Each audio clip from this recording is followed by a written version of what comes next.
Good morning to all students. Today we will start new unit, that is embedded operating system. It is very easy unit. याच्या आधी आपण कोणत्या operating system पाहिल्या, Windows, Linux, नंतर आता Android, नंतर ॲपलची operating system. या सगळ्या कशा आहे, ऑपरेटिंग सिस्टीम आहे. याचं काम काय ऑपरेटिंग सिस्टीमचं, की पूर्ण हार्डवेअर आणि सॉफ्टवेअर काय करणं, मॅनेज करणं. This is the task of the operating system. Okay. Again the weightage of the unit is 13 to 14 marks. So what is embedded operating system? An operating system is a optional part of an embedded device system software stack. Operating system can be used on any processor, that is ISA, to which the OS, ISA means instruction set architecture, to which the OS has been ported. OS is the short form of the operating system. तर हा optional part आहे. हा कोणत्या लेवलवर आहे, software stack या लेवलवर आहे. ओके. म्हणजे it is not compulsory to include the operating system, पण कम्प्युटरसाठी ऑपरेटिंग सिस्टीम काय असते, कंपल्सरी असते. Okay. So this is the diagram of OS system model. So hardware layer,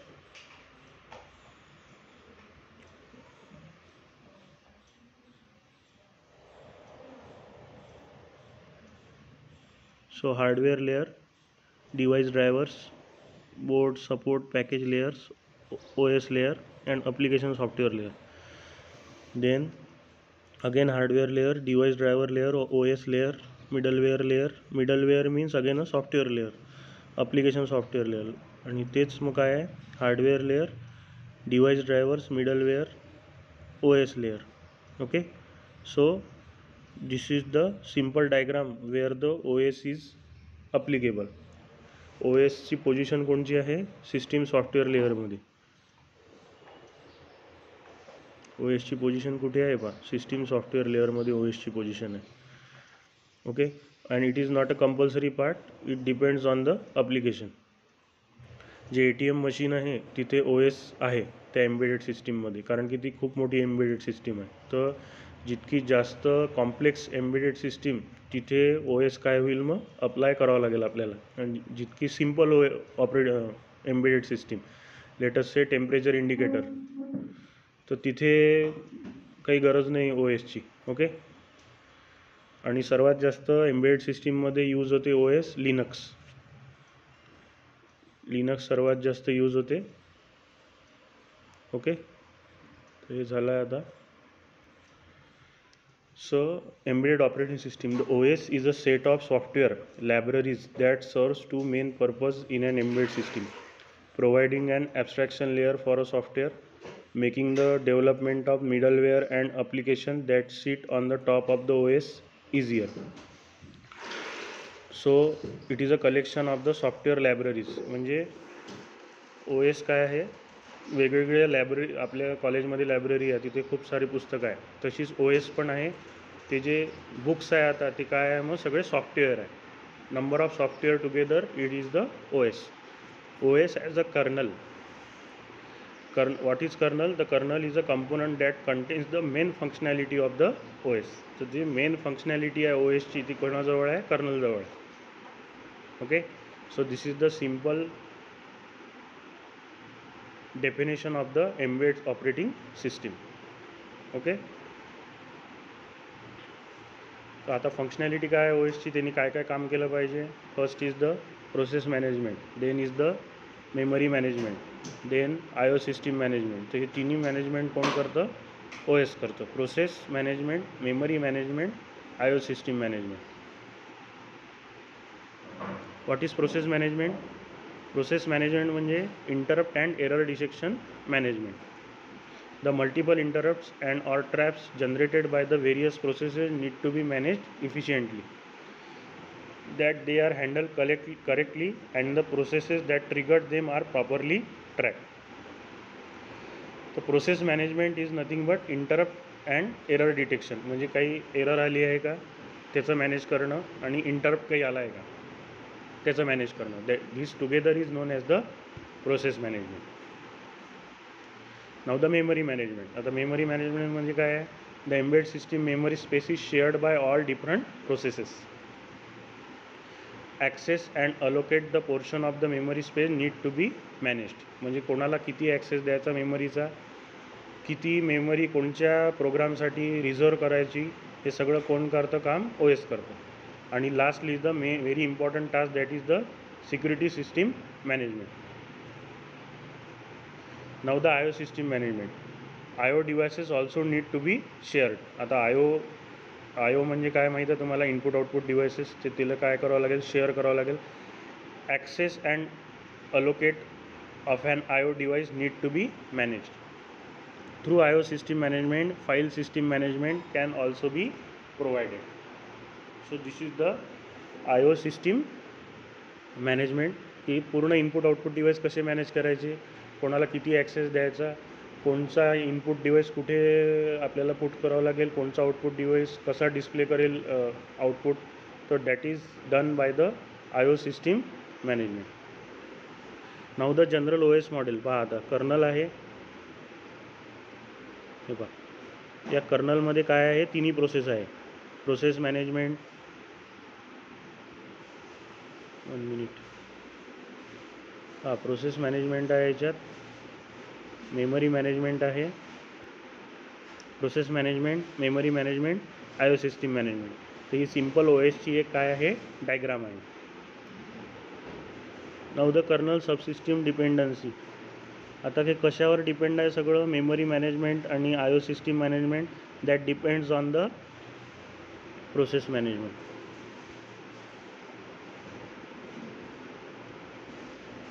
या प्रोसेस मॅनेजमेंटवर काय आहे? मेमरी मॅनेजमेंट आणि IO सिस्टीम मॅनेजमेंट काय आहे?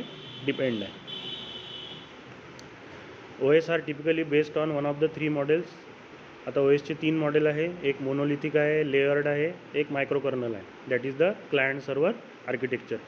These models differ according to the internal design of the OS kernel. OS कर्नलमध्ये काय आहे? Process management, memory management, IO system management. तर 3 टाईपचे मॉडेल आहे आता OSचे: monolithic, layered, micro kernel. Now the monolithic OS. The middleware and device driver functionality is typically integrated in the OS along with the kernel. आता device driver म्हणजे काय? Middleware म्हणजे software आणि डिव्हाइस ड्रायव्हर म्हणजे आता मला समजा कीबोर्ड इंटरफेस करायचा आहे किंवा IO इंटरफेस करायचा आहे, तर मला काय करावं लागेल? किंवा मला कोणतं तरी हार्डवेअर म्हणजे प्रिंटर इन्स्टॉल करायचं आहे, प्रिंटर कनेक्ट करायचं आहे. फक्त प्रिंटर कनेक्ट करून चालणार नाही, त्याचं तुम्ही हार्डवेअर कनेक्ट केलं. त्याच्यासाठी काय करावं लागेल? जे प्रिंटर तुम्ही कनेक्ट करून राहिले त्याचा ड्रायव्हर म्हणजे त्याच्याशी रिलेटेड जे सॉफ्टवेअर आहे ते तुम्हाला कुठे इन्स्टॉल करावं लागतील? OSमध्ये. These software are known as the device driver, which is based on the hardware. More difficult to समजलं असेल तुम्हाला काय डिव्हाइस ड्रायव्हरचं मिनिंग आहे. तर नेक्स्ट पाहू आपण. More difficult to scale down, modify or debug because of their inherently large integrated cross dependent nature. Monolithic modularized algorithm. In monolithic modularized OS, the functionality is integrated into a single executable file that is made up of the modules. So name is the monolithic म्हणजे एकच programme आहे. Mono means one. तर एका प्रोग्राममध्येच काय केलं आहे? मग single executable file केली आहे तयार. That is nothing but the monolithic OS. Monolithic OS block diagram. आता मोनोलिथिकमध्ये काय आहे पहा, त्याच्याच बाजूला लिनक्सची पण डायग्राम आली आहे. हायर लेवल सॉफ्टवेअर मोनोलिथिकमध्ये काय आहे? File IO, memory management, process management. पहा सगळ्याचे ड्रायव्हर्स दिलेले आहे. हे पहा सगळ्याचे ड्रायव्हर्स दिले. IO driver, memory driver, interrupt driver. तीच मग लिनक्सचंही तसंच आहे. Process, scheduler, memory manager, visual file system, network interface, inter process communication. तर ही पण एक काय आहे? लिनक्स OS पण काय आहे? मोनोलिथिक OSच आहे. Now layer design. The OS is divided into hierarchical layers 0 to n. Upper layers are depend on the functionality provided by the lower layers. आता हे तर आपल्याला माहीतच आहे की सगळं म्हणजे जी अप्पर लेयर आहे ती खालच्याच लेवलवर डिपेंड आहे. Layered OS are a single large file that is includes device drivers and middleware. Simpler to develop and maintain. आता DOS डॉस म्हणजे disk operating system, ERTOS, real time operating system, and vertex that is VRTX are the examples of the layered OS. म्हणजे जी डॉस आपण वापरतो आपल्या कम्प्युटरवर, ती black window दिसते, ती काय आहे, लेअर डिझाईन आहे, आणि हे simpler to develop and maintain असते. Layered OS block diagram that is काय आहे, पहिले processor allocation, multi programming, memory drum management, operator process communication, input output management, user program operator, that is the layered OS. आता हे 0 to 5 layers आहे ह्याच्यात. Okay, then ही block diagram तुम्हाला काढून पाहावं लागेल. Now the last is the client server OS, and OS that is stripped down to the minimum functionality, only process and memory management sub units. A microkernel also typically differs in its process management implementation, more scalable and debuggable. Client server म्हणजे आता याच्यात client लेस powerful आहे, server मोर powerful आहे. आता हे पुष्कळदा मी example दिलं आहे तुम्हाला क्लायंट सर्व्हरचं, तर इथेही तसंच आहे की जो क्लायंट आहे तो सर्व्हरवर डिपेंड आहे. It depends on the server for the functionality. जे काही सॉफ्टवेअर लागतील किंवा ॲक्सेस लागेल तर client is always depend on the server. Okay, so this is the client server OS. आता ही डायग्राम आहे microkernel based OS block diagram. Device ड्रायव्हर्समध्ये IO, मेमरी इंटरप्ट, मायक्रोकर्नलमध्ये आहे memory management, process management, hardware आहे, higher level software that is middleware and application. What is a process? A process commonly referred as a task in using embedded OS. OS तुम्हाला माहीत आहे, OS म्हणजे operating system. It is created by an OS to encapsulate all the information that is involved in the executing of the program. म्हणजे पूर्णच्या पूर्ण information एका ठिकाणी आणणे याला काय म्हणतात? प्रोसेस म्हणतात. It is unitasking or the multitasking. Uni means one, multi means many, more than two. That is nothing but the process. OS task, आता बघा, program 1 OS task 1, program 1 task register, task track, program 2. आता हे सगळं कोण? This is the unitasking. हे जे आहे हे काय? युनिटास्किंग, एकच प्रोग्राम आहे. आणि हा काय आहे? मल्टीटास्किंग. बघा इथे सर्वात किती प्रोग्राम दिसून राहिले? वेगवेगळे दिसून राहिले. Program 1 task 1 register, task 1 start, program 2 process 2, program 1 task 2 register, task 2 and so on. तर हे मल्टीटास्किंग OS आहे, हे युनिटास्किंग OS आहे. एकच प्रोग्राम असल्यामुळे युनिटास्किंग, मल्टिपल प्रोग्राम असल्यामुळे काय आहे? मल्टीटास्किंग. आणि OS काय करते आहे इथे सगळं? OS काय करते आहे इथे सगळं? OS करते आहे सगळे हे मॅनेज. याचं हार्डवेअर, याचं सॉफ्टवेअर, याची मेमरी किती पाहिजे, याला किती वेळ लागेल एक्झिक्यूट करायला, that is managed by the OS. Now the threads. What are the threads? Embedded system OS manage all embedded software using task.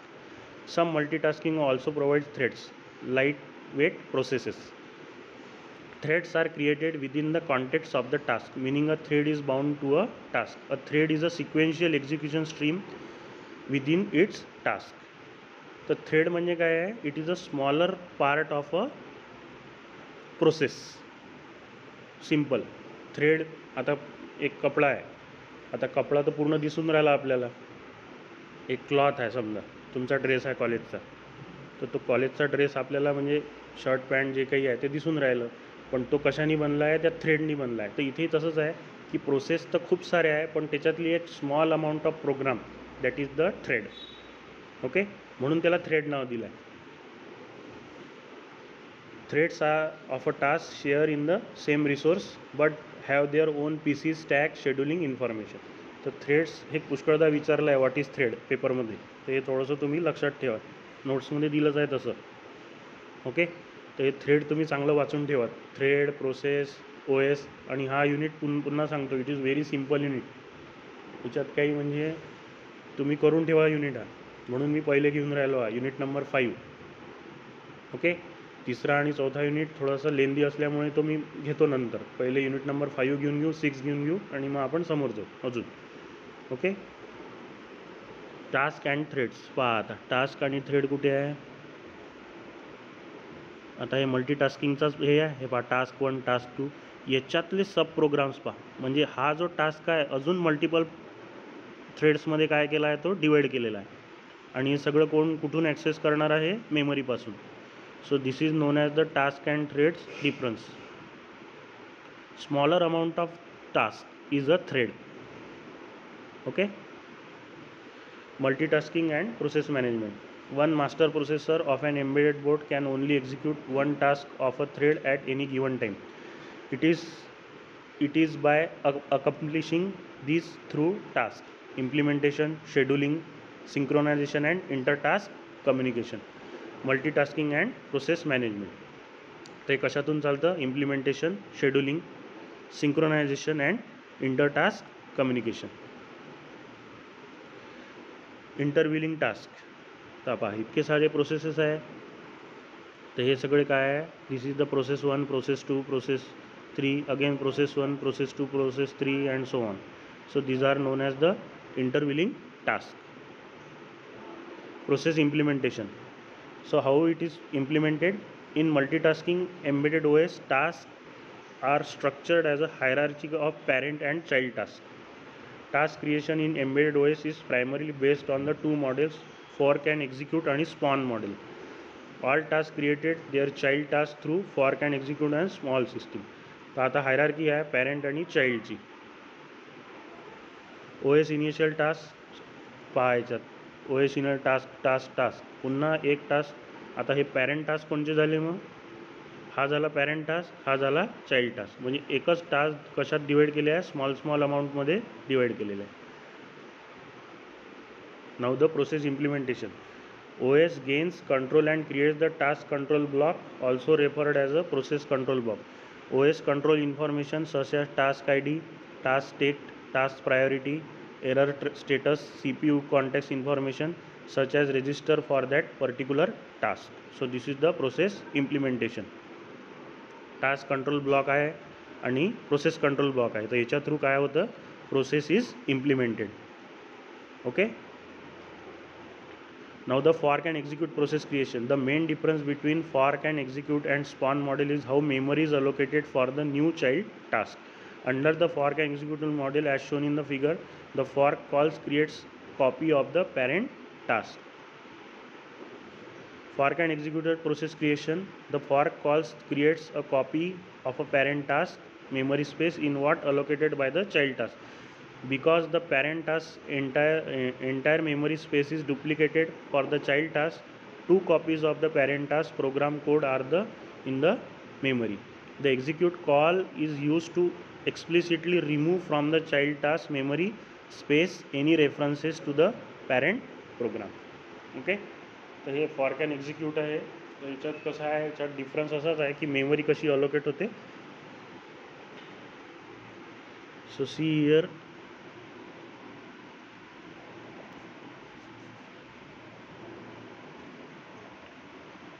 By parent task makes fork system call to create a child task. मग हे पहा fork system cell.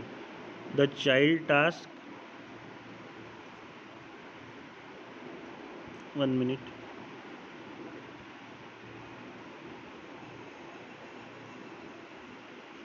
The child task is at this point a copy of the parent task is loaded into a memory.